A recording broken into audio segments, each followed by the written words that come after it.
ठीक है। तो लास्ट क्लास हम लोग ईएमआई में पढ़ रहे थे मोशनल ईएमएफ के बारे में।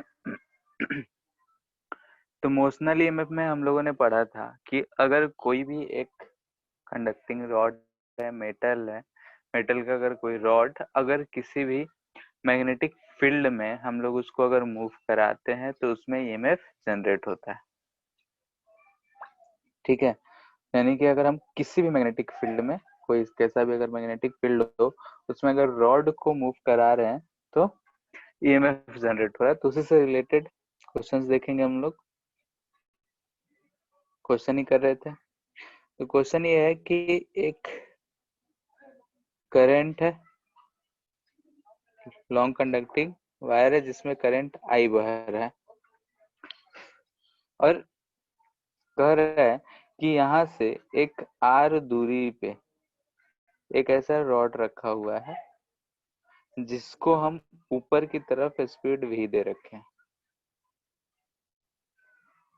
तो इस लूप इसमें ईएमएफ कितना जनरेट होगा, यानी कि find potential difference across rod. ठीक है, रॉड के अक्रॉस में पोटेंशियल डिफरेंस कितना जनरेट हुआ होगा वही चीज फाइंड करना है। ये रॉड का लेंथ L है, सोचो बनाओ। हम लोगों ने देखा था कि अगर कोई भी रॉड है मैग्नेटिक फील्ड में तो BVL ईएमएफ जनरेट हो रहा था। वेक्टर फॉर्म में लिखते थे तो V cross B dot L।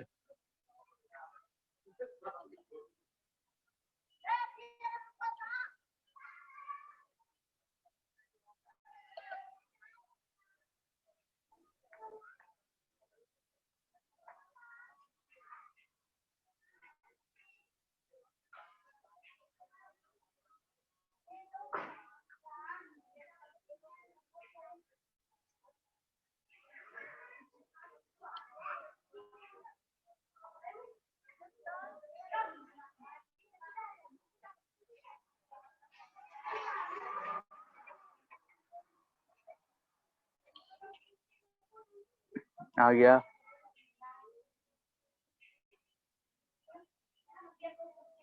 यहाँ पे हम लोग को क्या करना है, ध्यान से सुनो कि अगर करंट जो है अगर इसमें करंट बह रहा है तो इसकी वजह से मैग्नेटिक फील्ड अगर देखेंगे तो इस रीजन में ऐसा क्रॉस आएगा। ठीक है, डायरेक्शन चेक कर सकते हैं अपने राइट हैंड के थंब को करंट के अलॉन्ग रख के और फिंगर्स को कर्ल करे तो, और इधर की तरफ हमको ऐसा डॉट दिख रहा हो। अब इसके कारण जो मैग्नेटिक फील्ड होता है वो mu not I upon 2π x होता है, यानी कि अगर x इससे r दूरी पे ले तो यहाँ पे हमको दिख रहा है कि रॉड के लेंथ के क्रॉस इसका मैग्नेटिक फील्ड कांस्टेंट नहीं है, चेंज हो रहा है। तो इसमें सॉल्व करने के लिए हमको क्या करना पड़ेगा कि यहाँ से हम x दूरी पे जाएंगे। थोड़ा नया फिगर बनाते हैं। ऐसा अगर हमारे पास रॉड है ये r दूरी पे, तो यहाँ से हम क्या करेंगे x दूरी पे जाएंगे, इस छोटा सा एलिमेंट ले लेंगे dx। तो इस dx के लिए यहाँ पे हमको मैग्नेटिक फील्ड अगर जो दिख रहा है ये mu not I upon 2πx और इधर की तरफ यही मैग्नेटिक फील्ड दिख रहा होगा, यानी कि इसके लिए तो हमको कांस्टेंट दिख रहा है। स्मॉल छोटे से पार्ट में जो ईएमएफ जनरेट होगा यानी कि डी बोल रहे हैं वो जनरेट होगा बी वी एंड एल की जगह dx रख देंगे। v तो v था, b आ गया म्यू नॉट आई अपॉन 2π इधर dx बाई x। कहां से कहां रॉड वेरी कर रहा है तो r से r प्लस l तक। तो ईएमएफ हमको मिल जाएगा म्यू नॉट आई अपॉन 2π और यह आ जाएगा ln r plus l by r। ठीक है, और डायरेक्शन के लिए v क्रॉस b देखेंगे तो ईएमएफ जो है इस डायरेक्शन में करंट का दे रहा है, तो इसको हम ऐसे रिप्लेस कर सकते हैं रॉड को। ये हमारा ईएमएफ ई होगा। तो यहाँ पे हम लोगों ने एक अलग टाइप का देखा जिसमें मैग्नेटिक फील्ड वे लेंथ के अलॉन्ग मैग्नेटिक फील्ड वे लेंथ के अलॉन्ग वेरी कर रहा है। तो इस केस में हम लोगों ने एक छोटा सा एलिमेंट मानते हुए इसको सॉल्व करा, क्योंकि छोटे से एलिमेंट पे मैग्नेटिक फील्ड को हम यूनिफॉर्म एज्यूम कर सकते हैं।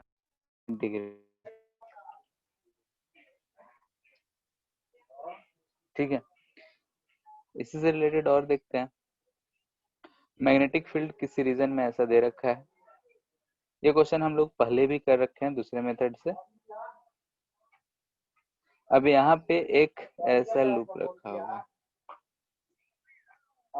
ठीक है, ऐसा एक लूप रखा है जिसको हम v वेलोसिटी दे दिए। ठीक है, v वेलोसिटी दे दिए, इसका लेंथ l है, ये a है। ठीक है, तो अगर इस मैग्नेटिक फील्ड जो b है ये यूनिफॉर्म है, यूनिफॉर्म मैग्नेटिक फील्ड है, इसमें ये जैसे जैसे इन होगा, तो इस क्वेश्चन को हम लोग पहले करे थे कि फ्लक्स कितना चेंज होगा डायरेक्शन निकालने के लिए। तो यहाँ पे हम पूछ रहे हैं कि इस लूप में ईएमएफ कितना होगा। Find EMF in each case. First case है ये, सेकेंड केस यहाँ पे लेंथ एल है, ए है, वेलोसिटी भी है, और थर्ड केस ये बाहर की तरफ ऐसे निकाल।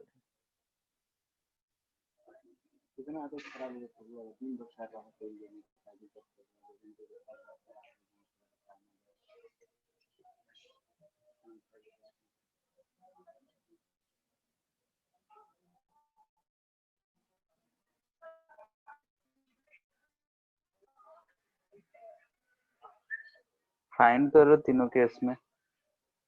अभी जो पढ़े वो मेथड यूज करना है, यानी कि लेंथ को यूज करना है।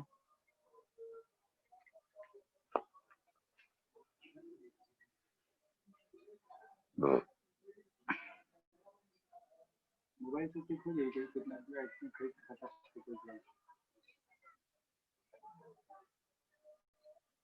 है ना।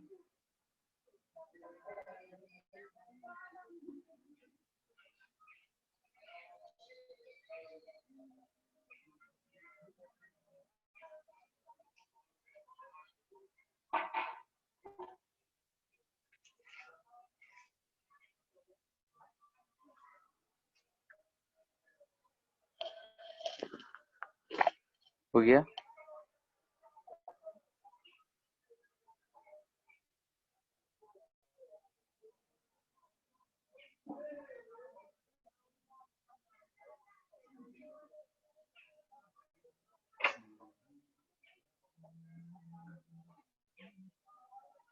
फर्स्ट केस में देखते हैं।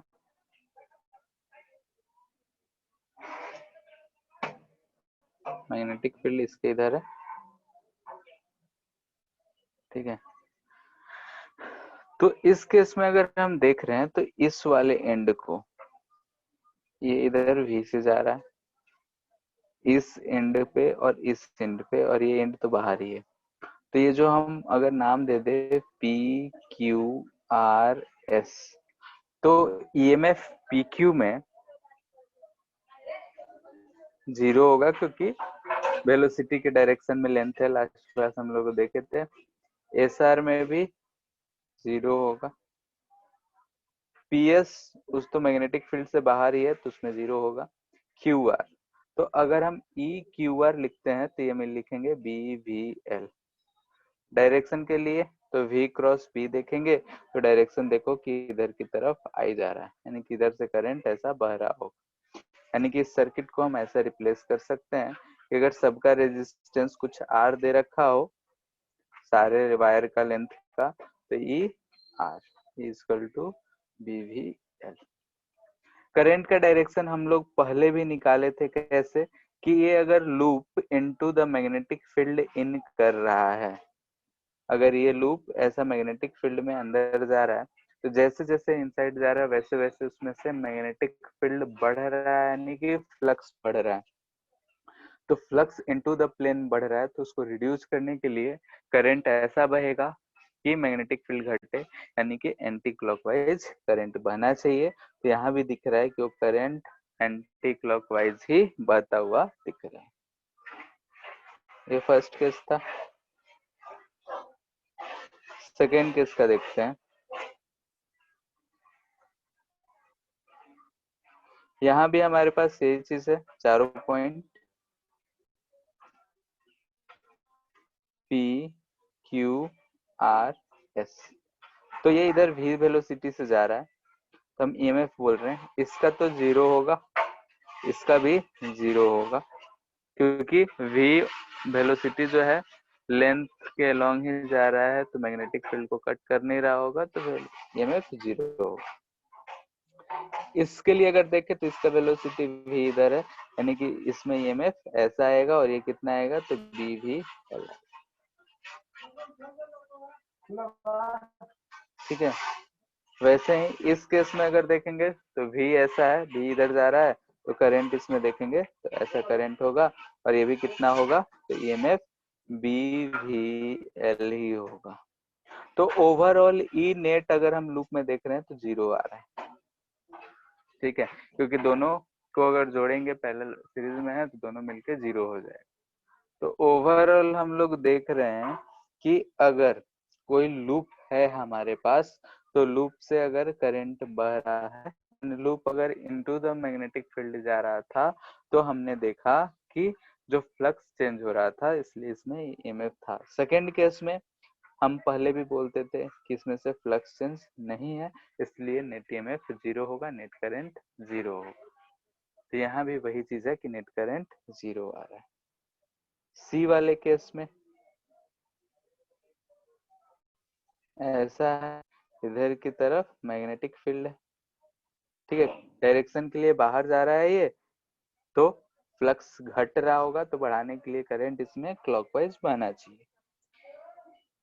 इसमें अगर लिखेंगे तो इस वाले के लिए EMF जीरो, ये बाहर ही है तो इसके लिए EMF जीरो, ये भी बाहर है तो इसके लिए EMF जीरो। जो बचेगा इसके लिए V से जा रहा है, तो इस डायरेक्शन में हमको EMF मिलेगा, और वो मिलेगा BVL, यानी करंट इसमें ऐसा बह रहा हो। पहले भी हम लोगों ने यही चीज सॉल्व करा था, यहाँ भी हम लोग यही चीज सॉल्व कर रहे हैं। ठीक है, तो अगर हम देख रहे हैं कि किसी भी मैग्नेटिक फील्ड में कोई लूप को अगर हम मूव करा रहे हैं, तो लूप अगर किसी मैग्नेटिक फील्ड में से मूव कर रहा है, तो इसका मतलब ये हो रहा है कि जैसे जैसे वो इन हो रहा है, जैसे जैसे वो मैग्नेटिक फील्ड में अंदर जा रहा है, वैसे वैसे उसमें से फ्लक्स चेंज होता जा रहा है। और जब अंदर था तो फ्लक्स चेंज जीरो था। फ्लक्स चेंज अगर जीरो था, तो उस केस में हमने देखा कि EMF जीरो है, और बाहर जब निकल रहा है तो फ्लक्स घट रहा है, तो उसी हिसाब से हमने डायरेक्शन देखा। तो जो पहले से पढ़ते आ रहे हैं वही चीज यहाँ भी।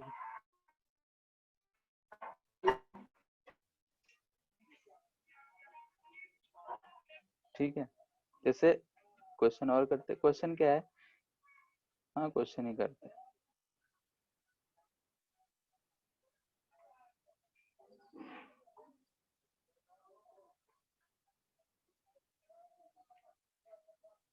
ऐसा रेजिस्टेंस R दे रखा है, मैग्नेटिक फील्ड इस रीजन में ऐसा इनटू द प्लेन है। एक कंडक्टिंग रॉड को इस पे ऐसा रखा गया है। ठीक है, इसको हम v वेलोसिटी दे दिए, magnetic field B constant into the plane है।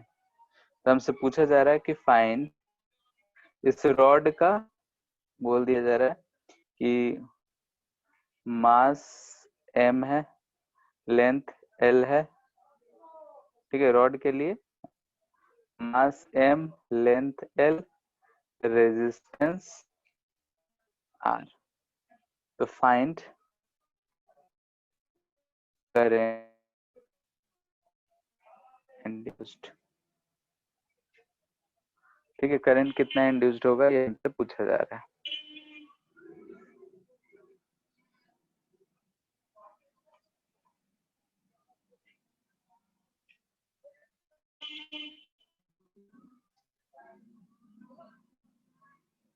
इजी इजी है, जल्दी जल्दी सॉल्व करो, इसमें टाइम मत लगाओ।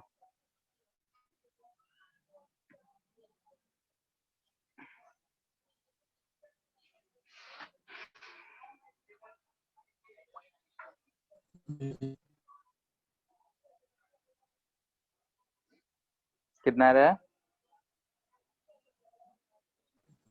BVL/R। सिर्फ एक आर? सर्किट हमको कैसा बनता हुआ दिखेगा? इसका भी तो रेजिस्टेंस है। छोटा R। ठीक है, हाँ, ये ई आ जाएगा BVL, तो करंट आई बह रहा होगा BVL/R+R। ठीक। अगर बोलेगा कि इफ R इज 0, यानी कि रॉड का रेजिस्टेंस अगर नहीं दे रखा होगा, तो हम लोग R+R को क्या ले सकते हैं, R, यानी कि उस समय करंट लिखेंगे BVL/। ठीक है, कब? जब रॉड में कोई रेजिस्टेंस नहीं दे रखा होगा। ठीक है, यही कंडीशन को हम मान रहे हैं इसी में। सेकेंड,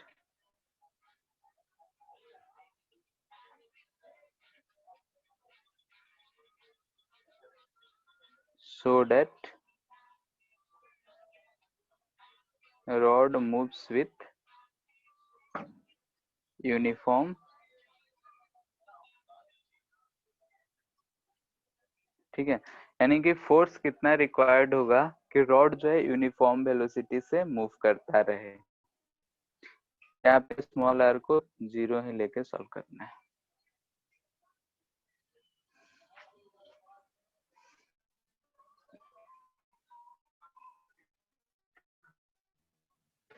ठीक है, क्वेश्चन ये क्वेश्चन लिख के हो गए, ये करना है।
ऐसा हम लोग का सर्किट है। ठीक है, ये रॉड है,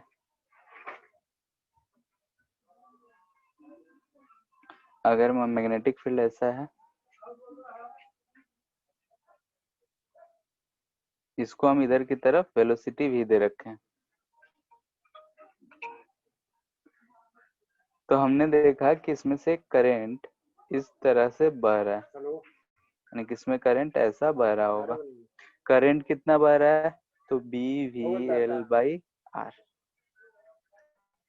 अब हमने पढ़ा है कि अगर कोई भी करंट कैरिंग कंडक्टर को किसी भी मैग्नेट में पुट करते हैं तो उस पे एक फोर्स लग रहा होता है, यानी कि अगर मैग्नेटिक फील्ड में रखते हैं तो फोर्स लगता है जो कि हम I/L×B से देते हैं। ठीक है, यानी कि इस जो रॉड है, रॉड पे एक फोर्स लग रहा होगा, ध्यान से देखो तो डायरेक्शन किधर लग रहा है, तो L×B अगर करेंगे तो यहाँ पे हमको दिख रहा है कि ये फोर्स इधर की तरफ लग रहा होगा, जो मैग्नेटिक फोर्स FB बोल रहे हैं, यानी कि मैग्नेटिक फोर्स इधर लग रहा होगा और ये लग रहा होगा I/L/B। आई का वैल्यू रखेंगे तो B²L²V/R, ये हमारा मैग्नेटिक फोर्स लग रहा होगा। ठीक है, यानी कि अगर रॉड पे देख रहे हैं तो करंट बहा, उसकी वजह से एक मैग्नेटिक फोर्स लग रहा है, और वो मैग्नेटिक फोर्स जो लग रहा है वो लग रहा है B²L²V/R। ठीक है, यानी कितना मैग्नेटिक फोर्स इसमें बह रहा है। अब ध्यान से देखो कि एक भी पीछे आगे की तरफ है, तो एफ ये जो लग रहा है ये पीछे की तरफ है, यानी कि ये फोर्स जो है अपोज द मोशन। ठीक है, यानी कि फोर्स जो है मोशन को अपोज कर रहा है, जो फॉरवर्ड मोशन है उसको अपोज कर रहा है, यानी कि मोशन आगे की तरफ जा रहा है, फोर्स पीछे की तरफ, यानी कि फोर्स जो होगा डी एक्सेलरेट कर रहा होगा। तो अगर हमको कांस्टेंट वेलोसिटी चाहिए, यानी कि this implies that for v equal to constant uniform, F net जो होना चाहिए 0 होना चाहिए। इसका मतलब कि हमको सेम वेलोसिटी से ले जाने के लिए इस पे इधर की तरफ एफ एक्सटर्नल लगाना पड़ेगा, और वो जो एफ एक्सटर्नल होगा वो एफ बी के बराबर होना चाहिए, यानी कि B square L square B by R के बराबर होना चाहिए। ठीक है, तो हमसे ये पूछा गया था find force required so that rod moves with a uniform velocity. Uniform velocity से मूव करने के लिए जो ये मिलना चाहिए, तो जितना मैग्नेटिक फोर्स डेवलप हुआ है उतना ही मिलना चाहिए। अगर इससे ज्यादा या कम लगाते हैं तो बॉडी में एक्सेलरेशन और डी एक्सेलरेशन आएगा, और उस हिसाब से क्वेश्चंस बन सकते हैं कि कितने देर में जाके रुकेगा, फ्रिक्शन दे सकता है, इतने देर के बाद एक्सेलरेशन फाइंड करो, वेलोसिटी फाइंड करो, कुछ भी दे सकता है। फिलहाल हम इस केस में अगर देख रहे हैं तो ये आया हमारा F external force B square L square भी बाई आर। ठीक है, इसी में question number 3, find power developed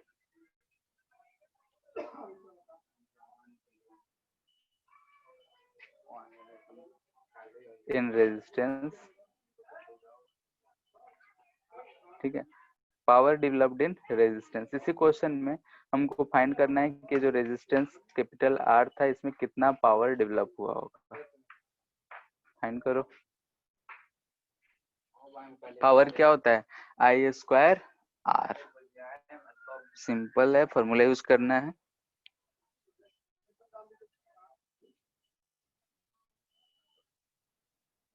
आई आया था B L V by are,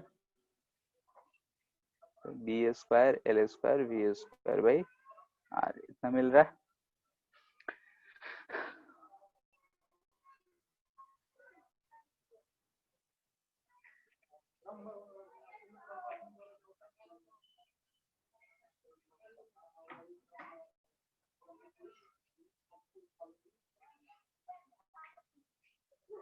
ठीक है, power transferred by external force, external force कितना पावर ट्रांसफर कर रहा है ये पता कर लो।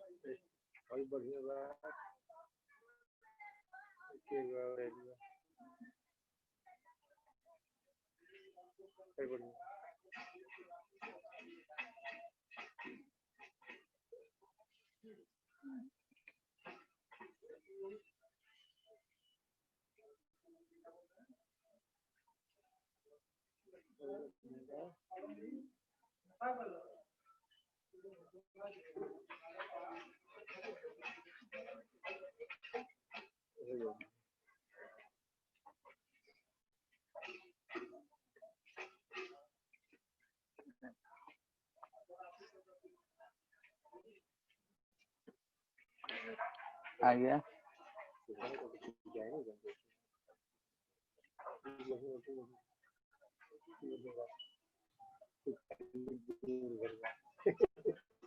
ठीक है। Power transfer by external force अगर हम देख रहे हैं तो पावर इक्वल टू होता है हमारा फोर्स इनटू वेलोसिटी। तो हम फोर्स देखा आया है B L square V by R, तो हमको ये दिख रहा है B square L square V square by R. यहाँ से हम दोनों को ध्यान से देखो, दोनों हमको बराबर दिख रहा है, यानी कि जितना एक्सटर्नल फोर्स इसको पावर ट्रांसफर कर रहा है उतना ही इलेक्ट्रिकल एनर्जी जो है रेजिस्टेंस खर्च कर रहा है। ठीक है, यानी कि जो लॉस हो रहा है वो रेजिस्टेंस लॉस कर रहा है, इस वजह से हम बोल रहे हैं कि जो भी लॉस हो रहा है रेजिस्टेंस के थ्रू तो हमको उतना यहाँ पावर डिलीवर करना पड़ रहा है, और वो डिलीवर हमको एक्सटर्नल फोर्स के तौर पे करना पड़ रहा है। ठीक है, इस वाले फॉर्मेट में इस वाले क्वेश्चंस के लिए बहुत सारे क्वेश्चंस बनते हैं कि एक्स्ट्रा फोर्स लगा देगा, एक्सटर्नल फोर्स की वजह जगह पे B square L square V square by R से ज्यादा फोर्स लगा सकता है, तो रॉड में एक्सेलरेशन आ जाएगा। तो टाइम के बाद कितना वेलोसिटी हुआ, कितना डिस्प्लेसमेंट हुआ, तो जोड़ सकता है। ठीक है, तो हम लोग मोशन जो पढ़े हैं, rectilinear motion, motion in straight line, वो सारे फॉर्मूला यूज करेंगे हम लोग और लिख लेंगे, क्योंकि फोर्स कैसा होगा उसी हिसाब से। फोर्स अगर कांस्टेंट रहेगा तो एक्सेलरेशन कांस्टेंट आएगा, यानी तीनों equations v equal to u plus A T, s equal to U T plus half A T square, V square equal to U square plus 2as लगा सकते हैं। लेकिन अगर फोर्स वेरिएबल हो तो एक्सेलरेशन भी वेरिएबल आएगा, और ये इक्वेशंस नहीं लगेंगे तब हमको डिफरेंशिएशन इंटीग्रेशन यूज करना पड़ेगा। ठीक है, तो ये सब कुछ वेराइटी ऑफ क्वेश्चंस थे। इसके बाद देखते हैं, ये मोशनल ही है, रोटेशन की वजह से आ रहा है, इसलिए हम लोग इसमें रोटेशनल ईएमएफ नाम दे देते हैं। जल्दी कहीं मिलेगा नहीं रोटेशनल ईएमएफ, ये भी मोशनल ईएमएफ ही है। मोशन में रेक्टिलिनियर हो या रोटेशन हो, मोशन ही होता है, यानी कि हम इसको ऐसे लिखते हैं रोटेशनल, कंफ्यूज नहीं करना है। ड्यू टू रोटेटिंग रॉड, ठीक है, कंडक्टिंग रॉड होना चाहिए ऑफ कोर्स। एक रॉड है हमारे पास, यहाँ पे इसका एक्सिस है, इसको हम किसी ओमेगा से रोटेट कर रहे हैं, तो ये ऐसे सर्कुलर पाथ में रोटेट हो रहा होगा। ठीक है, इस सर्कुलर पाथ में रोटेट हो रहा होगा, ये इसका सेंटर है, ये इसका रिम है। ठीक है, तो फिर से उसी तरीके से हम बोल रहे हैं कि इसमें भी मैग्नेटिक फील्ड जो है पूरे रीजन में ऐसा एक मैग्नेटिक फील्ड, और इसी मैग्नेटिक फील्ड में ये रोटेट कर रहा है। तो इसमें ईएमएफ कितना डेवलप होगा, यानी कि पोटेंशियल डिफरेंस कितना आया होगा, यानी कि potential difference between centre and rim. ठीक है, जो रॉड है उसमें पोटेंशियल डिफरेंस क्रिएट होगा सेंटर और रिम पे। सेम तरीका से एक्सप्लेन करा जा सकता है कि जैसे ही इसमें वेलोसिटी आया होगा, इलेक्ट्रॉन पे फोर्स लगा होगा, और इलेक्ट्रॉन्स एक एंड पे इकट्ठा हो रहा होगा, और पोटेंशियल डिफरेंस क्रिएट हो जाएगा, क्योंकि एक एंड पे निगेटिव चार्ज, दूसरे एंड पे पॉजिटिव चार्ज। तो एक एंड पे पॉजिटिव, एक एंड पे नेगेटिव, यानी कि of course there will be a potential difference on the between the end of the rod. कैसे, तो हम मेथड 1 एक्सप्लेन कर रहे हैं। ये हमारे पास रॉड है, यहाँ इसका एक्सिस है, ऐसा रोटेट हो रहा है। तो अगर यहाँ एक इलेक्ट्रॉन है, तो इस इलेक्ट्रॉन पे इधर की तरफ वेलोसिटी लग रहा होगा, मान लेते हैं यहाँ से कुछ एक्स दूरी पे है, तो omega into x. Magnetic field जो है इनटू द प्लेन है, मैग्नेटिक फील्ड ऐसा इनटू, तो V क्रॉस B देखो, इस पे इधर की तरफ मैग्नेटिक फोर्स लगेगा और ये इलेक्ट्रॉन यहाँ पे आके इकट्ठा होगा। तो हमको रॉड जो मिल रहा है ऐसा, ये इसका सेंटर, यहाँ पे इलेक्ट्रॉन्स इकट्ठे हैं, यानी कि यहाँ पे माइनस चार्ज, और इधर आ जाएगा हमको प्लस चार्ज। तो एक तरफ माइनस एक तरफ प्लस, तो इसके बीच में कुछ पोटेंशियल डिफरेंस तो दिख रहा है। ठीक है, इलेक्ट्रिक फील्ड हम फाइंड करके इसको हम आराम से फाइंड कर सकते हैं। ठीक है, तो इससे हम डिराइव नहीं कर रहे हैं, डिराइव हम डायरेक्ट कर रहे हैं अकॉर्डिंग टू फैराडे लॉ, उससे एक्सप्लेन करेंगे और इससे डिराइव।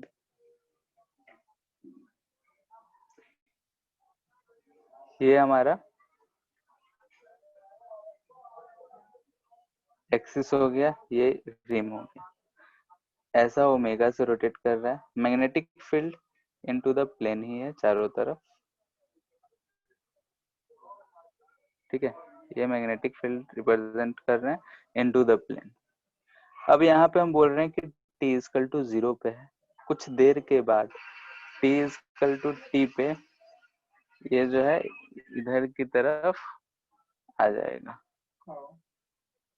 ठीक है, तो अगर ये t टाइम में देख रहे हैं तो ये एंगल कितना कवर किया, थीटा, तो हम बोलेंगे theta equal to omega T हो रहा होगा, यानी कि इतने देर में इसने इतना एरिया कवर करा है।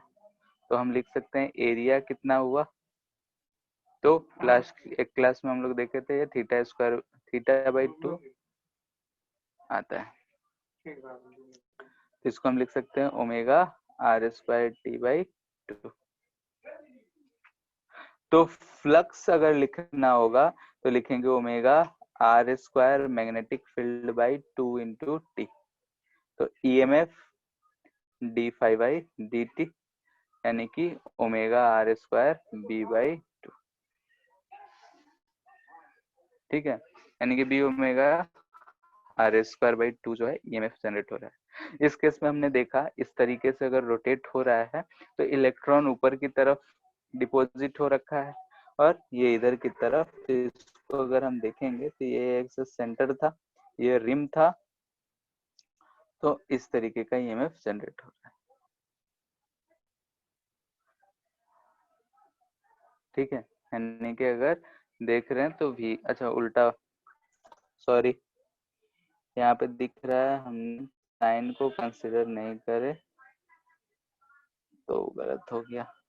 ठीक है, इलेक्ट्रॉन है तो फोर्स इधर लगेगा, मैग्नेटिक फोर्स, तो यहाँ पे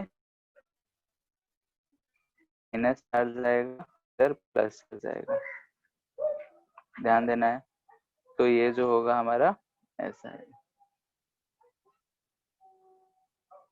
ठीक है, तो ईएमएफ हमको इस तरीके का दिख रहा होगा। इसमें भी अगर देख रहे हैं तो V क्रॉस B अगर करेंगे तो इधर की तरफ ही दिख रहा है।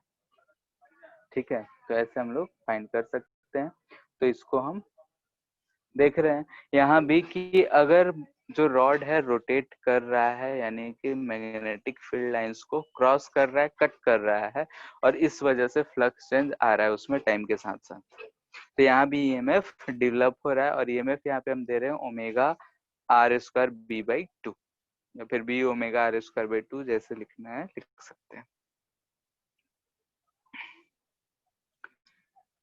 इस वाले में किसी को कोई दिक्कत है तो पूछो। यानी कि अगर कोई भी एक रॉड है उसको अगर मैग्नेटिक फील्ड में हम ओमेगा से रोटेट करेंगे तो उसमें जो ईएमएफ डेवलप होगा वो डेवलप होगा B omega square L by 2। ठीक है, यानी कि सिंपली अगर हम देख रहे हैं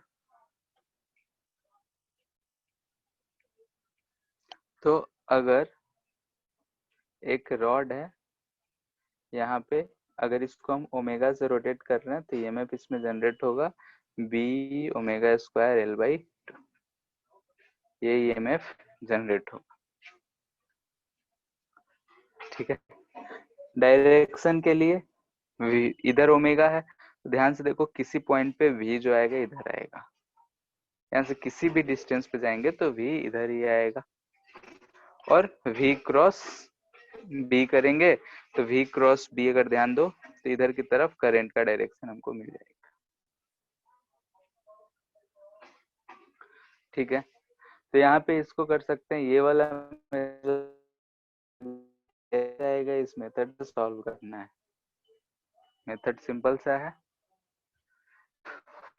लेकिन सॉल्व करना है कैसे, हिंट दे देते हैं, x पे जाकर dx एलिमेंट ले लेंगे और dx एलिमेंट के लिए भी आएगा, उसके लिए ईएमएफ कैलकुलेट करके अपना बीबीएल यूज कर सकते हैं। ठीक है, तो ये चीज आया B omega square L by 2। Direction के लिए हम लोग देखेंगे तो इधर की तरफ करंट, यानी कि ये हायर होगा, इधर लोअर पोटेंशियल हो जाएगा।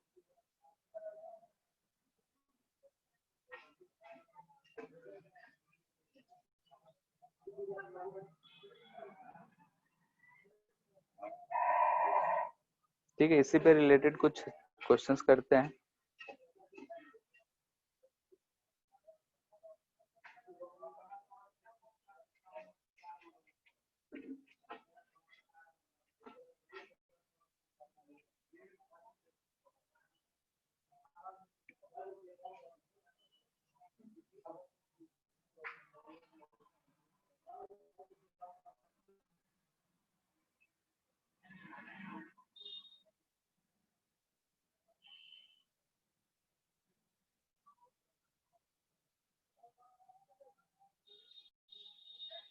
ये लेंथ L है, ये रिंग है, कंडक्टिंग है,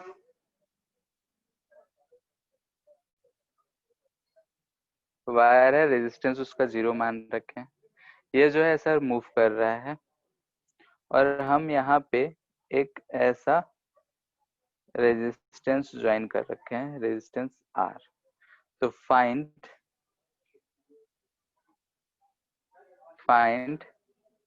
current and direction, its direction across R।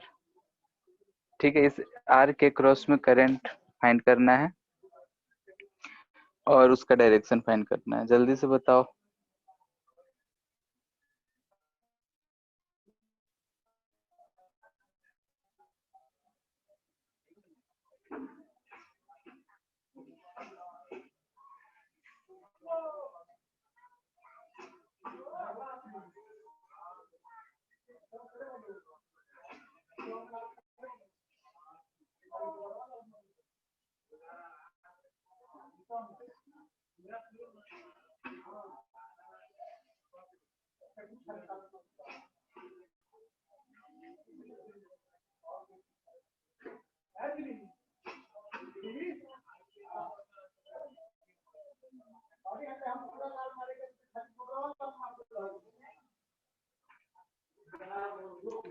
हो गया?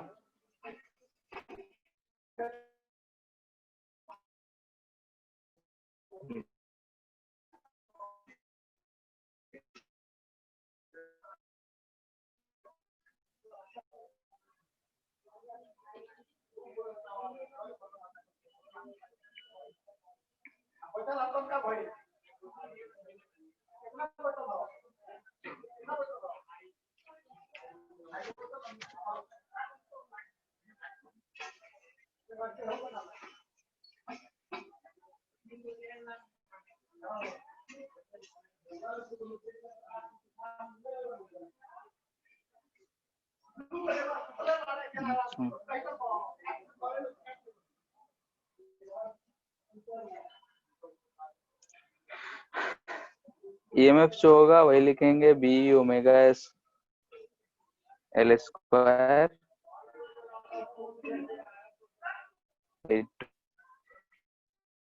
डायरेक्शन देख रहे हैं तो ईएमएफ ऐसा ही हमको सर्किट दिख जाएगा, यानी कि इसको हम रिप्लेस करके ऐसा एक ईएमएफ लगा सकते हैं। तो हमको दिख आई जाएगा ई बाई आर हो जाएगा, B omega L by R.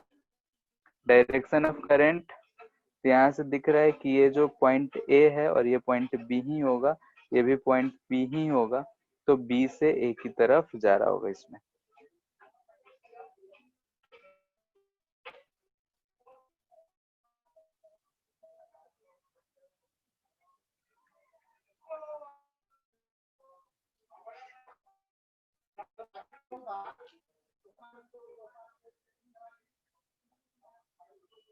ठीक है,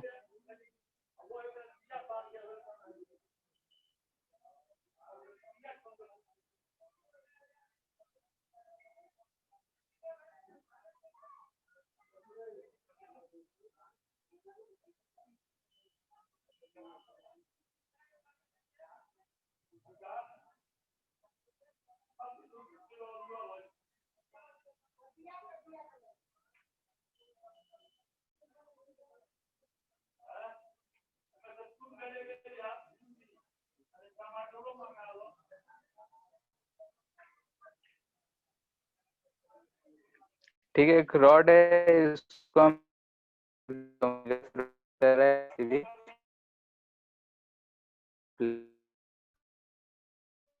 ठीक है, मैग्नेटिक प्लेन।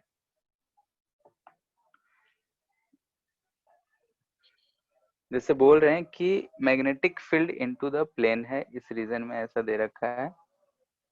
ठीक है, और हमसे एक रॉड को वेलोसिटी भी दे दिए हैं, ओमेगा भी दे दिए हैं, यानी कि रॉड जो है आगे बढ़ रहा होगा, ध्यान से देखो तो रोटेट हो रहा होगा और ट्रांसलेट भी हो रहा होगा। तो रोटेशन में हम लोग पढ़े थे एक कंबाइंड मोशन वाला, रोटेशन प्लस ट्रांसलेशन। तो वही केस है, ये जो रॉड है रोटेट भी कर रहा होगा और ये ट्रांसलेट भी कर रहा होगा। तो इस केस में इस दो पॉइंट्स यानी कि सेंटर ऑफ मास वाला पॉइंट और ये इंड वाला पॉइंट, यानी इन दोनों के बीच का हम पोटेंशियल डिफरेंस फाइंड करने बोल रहे हैं।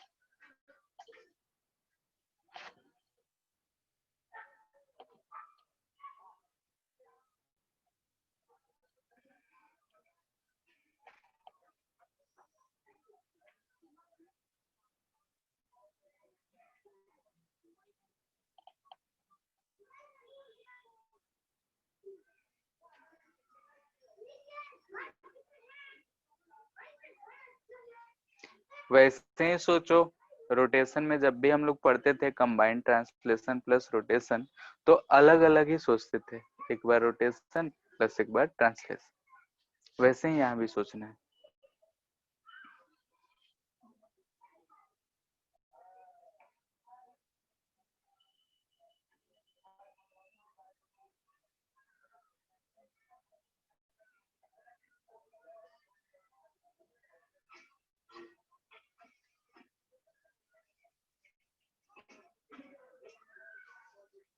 ऐसे ही हम लोग देखते थे कि रोटेशन प्लस ट्रांसलेशन में translation of centre of mass, यानी कि ये motion of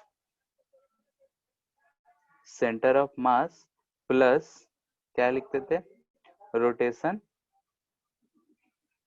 about centre of mass, यही हम लोग देखते थे। क्योंकि सेंटर ऑफ मास पे अगर हम बैठ जाएंगे तो हमको ये रॉड सिर्फ रोटेट होता हुआ दिखेगा, ट्रांसलेट होता हुआ नहीं दिखेगा। सिर्फ मास को देंगे, रोटेट होता हुआ नहीं दिख रहा होगा। ये लेंथ हो गया L/2, ये भी इसका लेंथ हो गया L/2। तो रोटेट कर रहा है तो ये जो रिम बनेगा तो इसका पोटेंशियल सेम ही होगा। ठीक है, ऐसा अगर रिम बनेगा तो इस इंड का और इस सेंटर का पोटेंशियल, इस इंड का और इस सेंटर का पोटेंशियल सेम ही होगा। तो इसलिए हम आधा आधा ही पूछे। तो देख रहे हैं इस केस में जो टोटल हम लिखेंगे तो लिखेंगे E1 इस केस में, तो BV/L/2 प्लस इसके लिए B⍵L/2 का स्क्वायर/2 आंसर।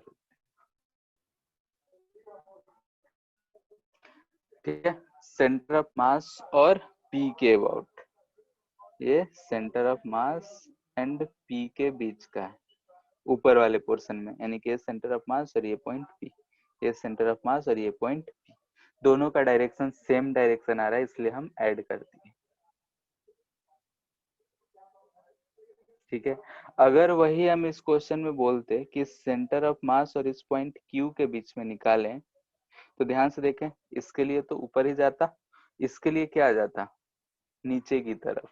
तो यहाँ पे हमको माइनस करना पड़ता है, यानी कि ई टोटल अगर हम centre of mass and Q के बारे में लिख रहे हैं तो ध्यान से देखो, तो यहाँ लिखेंगे BV/L/2, यहाँ पे माइनस लिख रहे हैं B⍵L/2 का होल स्क्वायर/2। माइनस क्यों, तो ऐसा है, ये इधर भी है, तो नीचे वाले पोर्शन के लिए अगर हम सिर्फ देख रहे हैं तो V क्रॉस B देखेंगे तो इधर की तरफ करंट बह रहा होगा। वही अगर रोटेट हो रहा है ओमेगा से, तब देखेंगे तो इधर की तरफ V हो जाएगा, और इसमें देख रहे हैं तो इधर की V क्रॉस B, इधर की तरफ करंट आ जा रहा है, तो अपोजिट डायरेक्शन में मिल रहा है, तो इसलिए हम यहाँ पे माइनस कर रहे हैं। ठीक है, ऊपर वाले में प्लस हो रहा है, नीचे वाले में माइनस हो रहा है। सर्किट दे देंगे तो वैसे ही इसको हमको सॉल्व भी करना पड़ेगा।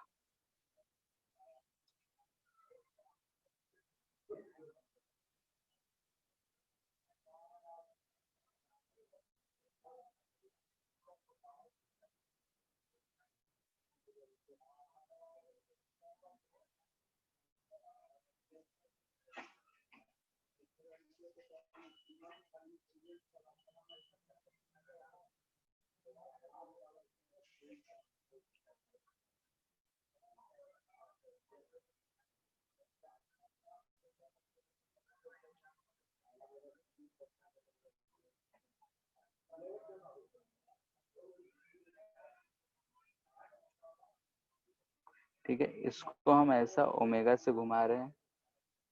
मैग्नेटिक फील्ड जो है ऐसा प्लेन से ऊपर की तरफ, यानी कि इस प्लेन एक्सिस की तरफ मैग्नेटिक फील्ड बी दे रखा है।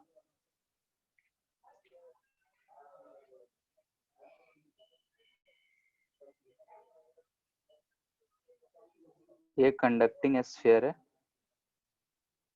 ठीक है,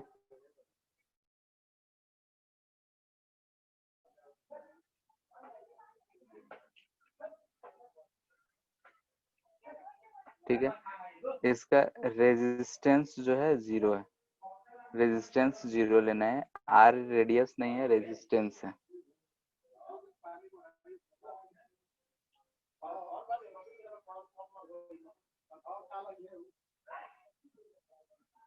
रेडियस आर ले रहे हैं।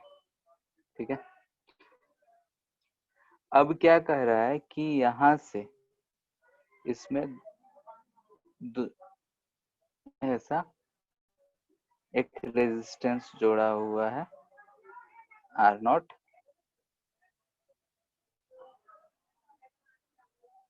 और दो रॉड है। एक रॉड यहाँ बंधा हुआ है और एक रॉड यहाँ बंधा हुआ है। ये लेंथ L1 है, ये लेंथ L2 है। साथ साथ में रोटेट हो रहा है, साथ साथ में रोटेट हो रहा है, तो दोनों ईएमएफ कुछ जनरेट कर रहा होगा, और जनरेट कर रहा होगा तो उसी हिसाब से हमको इसमें करंट फाइंड करना है। एंगल जो हमको दे रखा है यहाँ से ऐसा,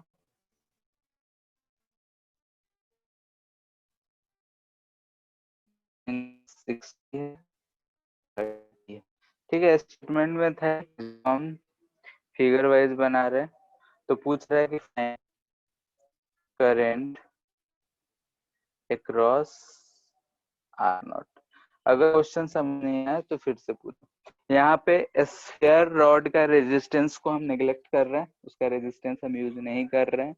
बस दो रॉड है, स्फीयर के बीच में ये रोटेट हो रहा है और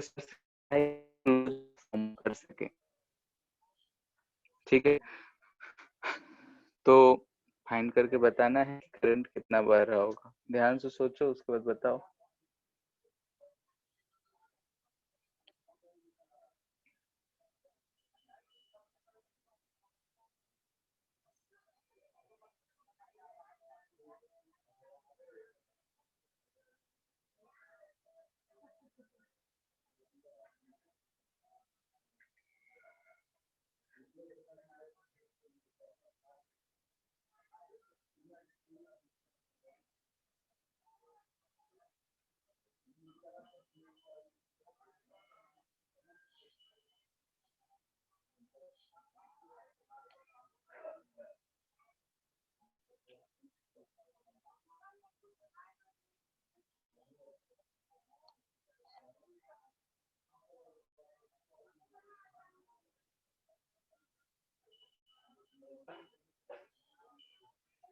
ये भी वायर ही है, कनेक्टेड है,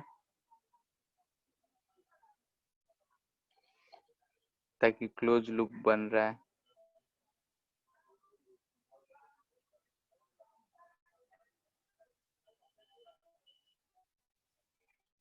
बोलो फिगर समझ आ रहा है, क्वेश्चन समझ आ रहा है, नहीं आ रहा है तो बोलो, चुपचाप आराम मत करो।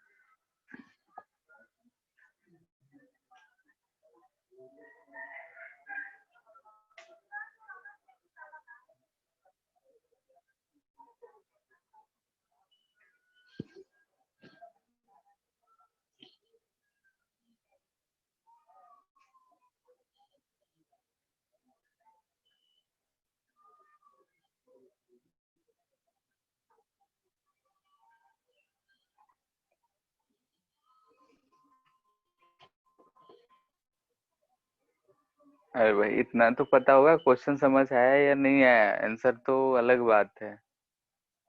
क्वेश्चन आया या फिर नहीं आया।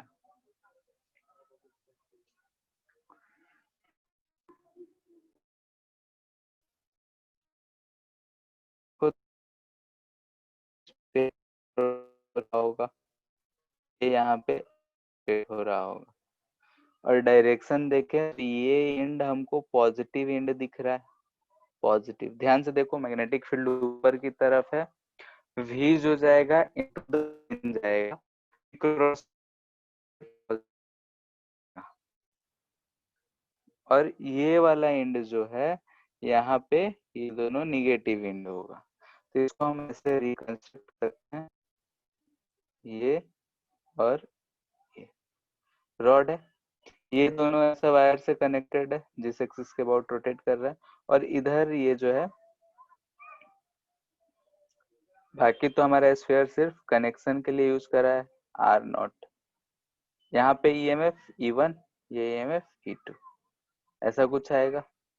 अब L1 और L2 देखे तो रेडियस के टर्म में, रेडियस इसका स्मॉल आर लेते हैं, स्मॉल आर के टर्म में, तो L1 लिख सकते हैं हम लोग। ध्यान से देखो, L1 इजकल टू, ये 60 है, तो हम लोग लिख सकते हैं R cos 60, यानी कि R/2। और L2 लिख सकते हैं R cos 30 डिग्री, यानी कि √3R/2। तो E1 अगर हमको यूज करना होगा तो लिखेंगे B omega L1 square by 2, यहाँ से इसको लिखेंगे B omega L2 square by 2। फिर सॉल्व कर लेना है, और क्या।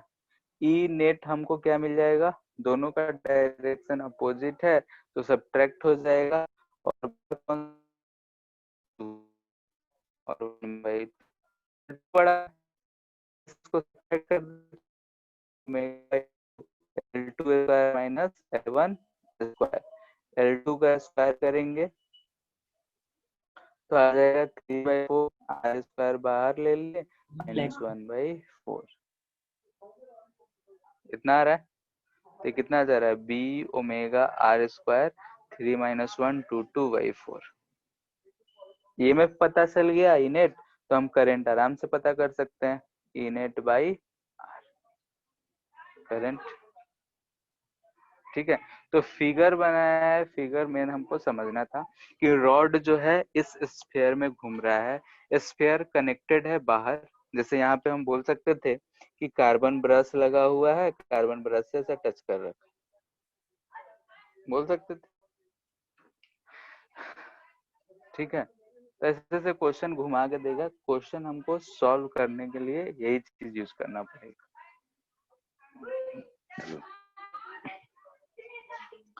कोई सा भी पॉइंट में इसमें दिक्कत, क्वेश्चन फिगर समझने में, सॉल्यूशन समझने में, डायरेक्शन समझने में, पूछ लो, क्योंकि सामने है नहीं तो इसलिए हम हाथ से बता नहीं पा रहे हैं कि डायरेक्शन किधर होगा, क्या होगा। और एक ही फिर फोटो पे ज्यादा सर कुछ लिखेंगे। हाँ सर वो रॉड कैसे मूव कर रहा है वो नहीं समझ में आया। ठीक है, ऐसा हमारा एक्सिस है, यहाँ से एक रॉड ऐसे कनेक्टेड है, एक रॉड ऐसे कनेक्टेड है, L2 बड़ा था, ये L1 था, इसको हम ऐसे रोटेट कर रहे हैं और मैग्नेटिक फील्ड ऊपर की तरफ है।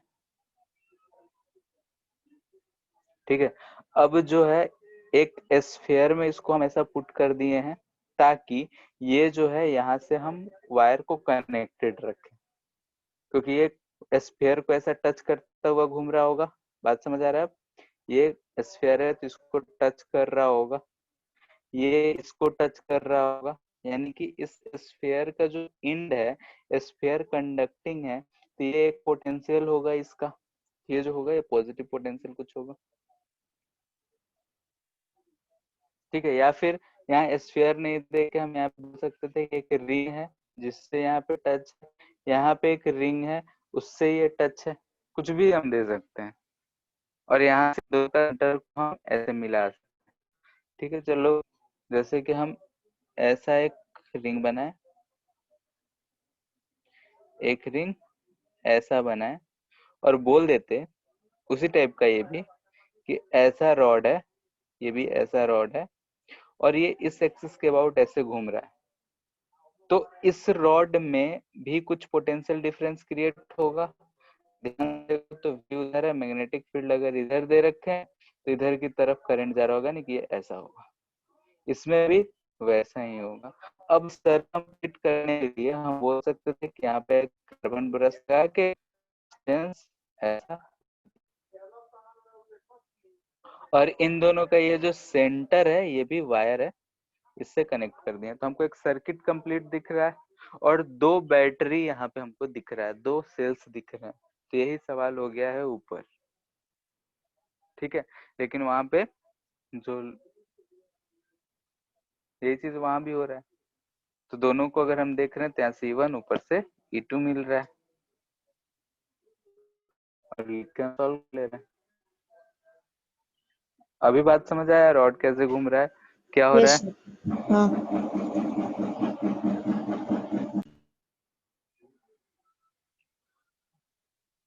ठीक है, अगर ये डिस्क है तो क्या होगा, डिस्क है एक्सिस के अबाउट घूम रहा है, ओमेगा से लेते हैं, मैग्नेटिक फील्ड रही है, ठीक है, मैग्नेटिक फील्ड इधर ही एक्सिस के अलोंग ही है बी, तो इस केस में ईएमएफ डेवलप होगा या नहीं होगा, होगा तो कैसे होगा?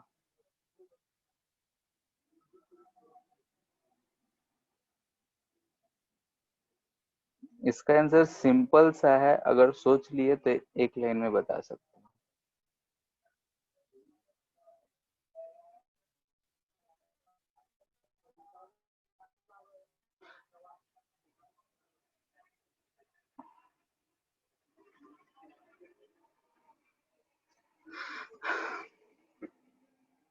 ठीक है, डिस्क ही है, डिस्क का लेंथ एल है, मान लेते हैं, रेडियस आर मान लो, रेडियस। ध्यान से देखो कि अगर इसमें एक छोटा सा एलिमेंट ये आर लें, इस छोटे से एलिमेंट के लिए जो अगर हमारा पोटेंशियल डिफरेंस आएगा, क्या वो सारे डिस्क के लिए इस सेंटर और इस रिम के बीच में सेम पोटेंशियल होगा? क्योंकि यहाँ का पोटेंशियल और यहाँ का पोटेंशियल डिफरेंस का बात कर रहे हैं, तो इस पॉइंट का हर पोटेंशियल सेम ही होगा। यानी कि हम इस जो रॉड ले रखे हैं, इस रॉड का जो पोटेंशियल होगा, यानी कि इसका अगर पोटेंशियल हम लिखते हैं तो उसके लिए लिखेंगे जाएगा B omega R square by, इसमें एरिया लेंथ ये सबसे कोई मतलब हुआ नहीं, तो हम दिख रहा है कि इस छोटे से अगर रॉड में इस दो पॉइंट का पोटेंशियल हमको बता दे रहा है, तो अगर हम पूरा डिस्क को कंसिडर करेंगे तब भी जो है हमारा इतना ही आना चाहिए। क्यों कह रहे हैं? क्योंकि अगर हमारा बी है, इन दोनों पॉइंट्स का पोटेंशियल डिफरेंस, इस सारे के बीच का सब पोटेंशियल डिफरेंस तो सेम ही रहेगा, क्योंकि हम दो पॉइंट बोल रहे हैं घूम रहा है, और ए पॉइंट घूम रहा है नहीं कि वो रिम वाला पॉइंट है, बी पॉइंट जो है वो सेंटर है, तो सेंटर और रिम के बीच का पोटेंशियल तो सेम ही होगा। तो हमने एक अगर रॉड एज्यूम करा तो उस रॉड से भी देख रहे हैं कि जो पोटेंशियल डिफरेंस होगा उस रॉड का, वही पूरे डिस्क का होगा। तो ये बोल सकते हैं कि फॉर हम रॉड लिखे हैं, बट ईएमएफ ऑफ डिस्क जो होगा ये ईएमएफ ऑफ रॉड के बराबर होगा, B omega R square by 2। ठीक है, अगर हमको डिस्क देखा होगा तो हम directly B omega R square by 2 use कर सकते हैं।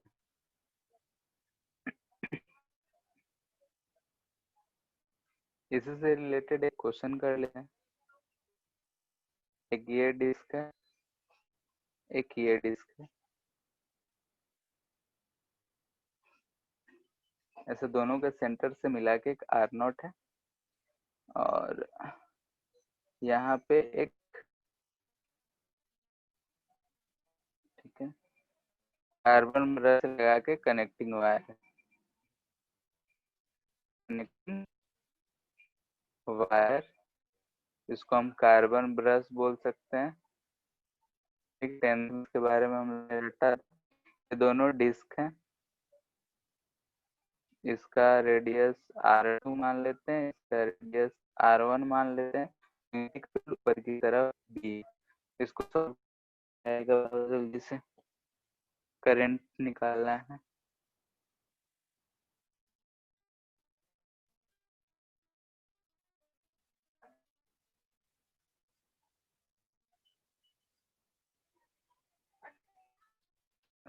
सवाल है,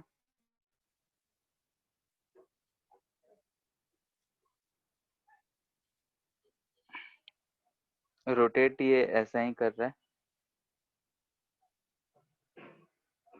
ये भी ओमेगा ही दे देते हैं।